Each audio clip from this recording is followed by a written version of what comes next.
तो ABP news पर लगातार ये स्पेशल शो आप देख रहे हैं जिसमें हम चर्चा कर रहे हैं कि क्या 2024 में अब की बार टूट जाएगी धर्म की दीवार। मुझे लगता है जरा जल्दी से अब इस तरफ हमें चलना चाहिए। बहुत देर से आप लोग इंतजार कर रहे हैं, शोएब जमाई, हाजिर खान साहब, जुनैद साहब, ये बताइए मुझे कि आम मुसलमान जो है, अब जिसका जिक्र यहाँ पर अभी जफर सरिशवाला भी कर रहे थे, कादरी साहब हो गए, डार साहब हो गए, मतलब आम मुसलमान के साथ किसी तरीके की कोई दिक्कत मोदी सरकार को लेकर है नहीं, तो क्या ये मुसलमानों के ठेकेदार हैं जिन्हें मोदी सरकार से दिक्कत है? देखिए रोमानी जी, एक सेंसिबली एक बात समझिए। हाँ जी, कि जो आप कह रहे हैं कि हवा बना हुआ था, अब वो हवा टूट गया।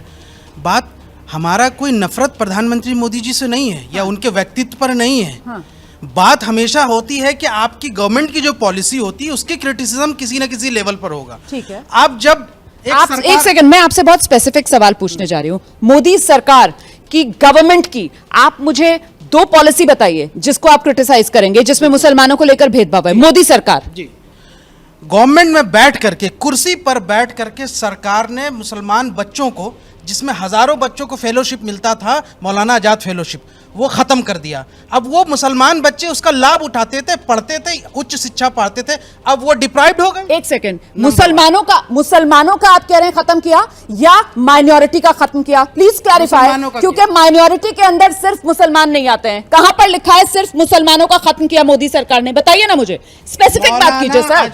मौलाना आजाद फेलोशिप जो है वो मुस्लिम्स के लिए जो है, माइनॉरिटी के लिए है या मुस्लिम्स के लिए है? ठीक है, माइनॉरिटी में सिर्फ मुसलमान आते हैं या बाकी भी आते हैं? लेकिन ये जो जनरलाइजेशन है, ये जो जनरलाइजेशन है, नहीं सर, आप खुद ही, आपकी पोल खुद ही खुल गई, आपकी खुद ही पोल खुल गई ना। आप मुझे दो नीतियां बता दीजिए। अभी आप खुद कह रहे हैं कि साहब सरकार की नीतियां, आप बताइए ना मुझे, सरकार की कौन सी नीति में भेदभाव है, बताइए। बिल्कुल आपने सही कहा है। मैं आपको एक चीज तो मैं बता दूं। सबसे पहले तो मैं कादरी साहब को एक और बात को मैं कहना चाहूंगा, वो ये है कि इन्होंने कहा कि मैं बीजेपी को वोट दूंगा। ये एक मुसलमान का एहसान फरामोश नहीं होना, ये मैं अप्रिशिएट करता हूं कि ये लगता है कि इन पर एहसान हुआ है तो वो बीजेपी को वोट दे ना। दूसरी ये बड़ी बात आप कह रहे हैं।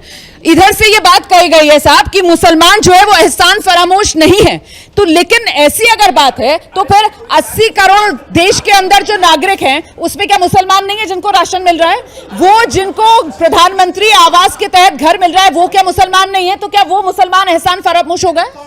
नहीं, हाँ। मैं खुद खड़ा हूँ सामने, हाँ। फ्री राशन खा रहा हूँ, हाँ। चूंकि मेरा कार्ड फ्री राशन वाला है। आप फ्री राशन लेते हैं? हाँ, हाँ। और मकान भी मैं मांग रहा हूँ। 2022 तक बोले थे मोदी जी। मैं फिर आपके चैनल पे कर रहा हूँ, मेरे पास मकान नहीं, मैं दिल्ली में भी किराए पे हूँ, घर में है ही नहीं। उम्मीद है कि मुझे मकान भी मिल जाएगा, लेकिन राशन खा रहा हूँ। ये बात जो प्रोफेसर साहब ने कही बिल्कुल सच बात है। मुसलमान एहसान फरामोश नहीं होता है, नहीं होना भी नहीं चाहिए अगर कुछ सरकार करे। लेकिन सबसे बड़ी बात जो बहस आज है, 2024 की बात अब हो रही है, क्या नफरत की दीवार टूटेगी?